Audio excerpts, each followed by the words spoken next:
Kamusta na ba ang kabataan? Ngayon, pag-uusapan natin ang mga problema ng kabataan na nakaaapekto sa kanilang pag-aaral.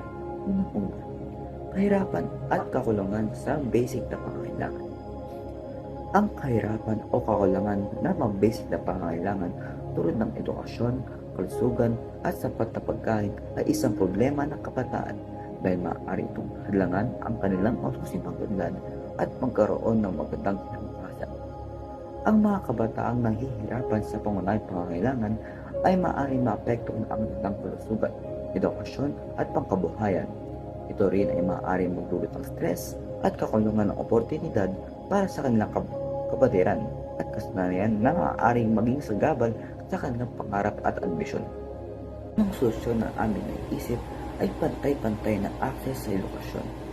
Isulong ang mga programa at proyektong naglalayong bigyan ng pantay-pantay na access sa edukasyon ang mga kabataan, lalo na ang mga marginalized na sektor.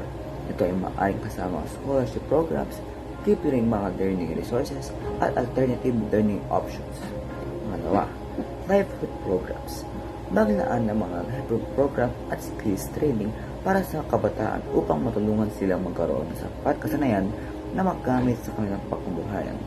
Ito ay makatulong sa kanilang magkaroon ng sariling pinansyal na kakayahan at mabuti ang kalagayan.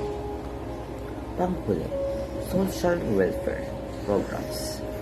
Palakasin ang mga social welfare programs na naglalayong matugunan ang pangangailangan ng mga kabataang nasa kahirapan. Ito ay maaaring kasama cash assistance, service at iba pang naglalayong mapabuti ang pag-aaral ng kabataan. Pangalawang problema, mental health issue at stress dulot ng academic pressure at societal expectation ay naging isang problema sa kabataan dahil sa mga sumusunod na kadahilanan. Una, academic pressure.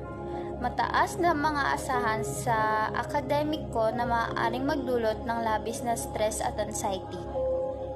Sa mga kabataan, ang labis na academic pressure ay maaaring makaapekto sa kanilang mental health at pagsasagawa sa paaralan. Ikalawa, societal expectations. Ang mataas na inaasahan ng lipunan, pamilya at sarili ay maaaring magdulot ng pressure sa mga kabataan.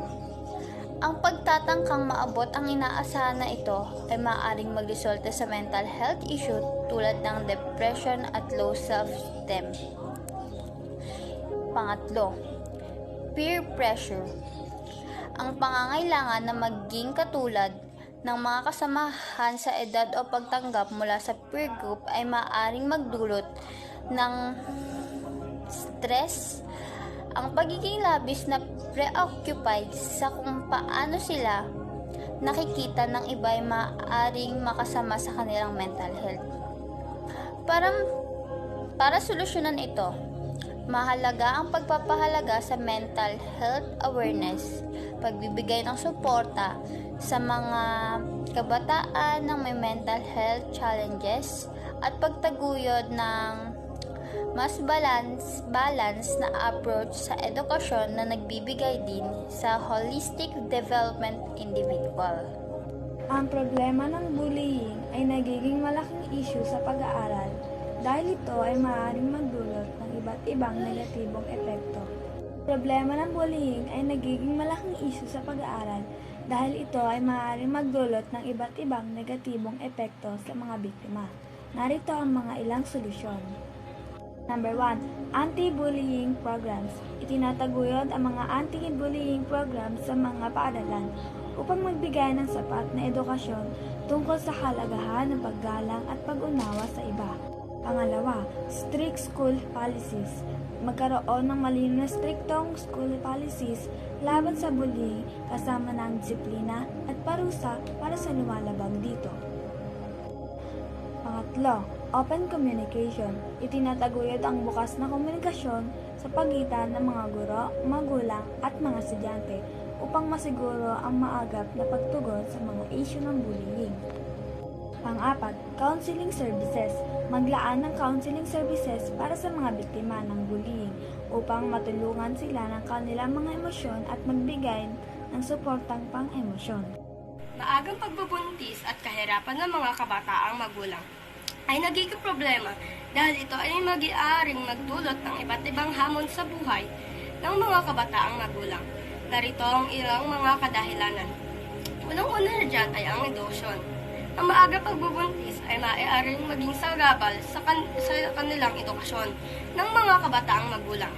Maaring mahirap sa kanila na makumpleto ang kanilang edukasyon habang nag-aalaga ng kanilang anak. Pangalawa, financial challenges. Ang kahirapan ng mga kabataang magulang ay maaaring magresulta sa financial challenges. Ang kakulangan sa financial resources ay maaaring maging hadlang sa kanilang kakayahan na magbigay ng maayos na buhay sa kanilang anak. Pangatlo, social stigma. Maaaring madama ng mga kabataang magulang ang social stigma mula sa lipunan dahil sa maagang pagbubuntis. Ito ay maaaring magdulot ng depression at low self-esteem. Ito ang mga solusyon sa kabataang magulang. Una, sex education. Pagsulong ng comprehensive sex education upang magbigay ng tamang kaalaman sa reproductive health at family planning. Naglalayang mapababa ang rate ng mga maagang pagbubuntis. Pangatlo, social support programs.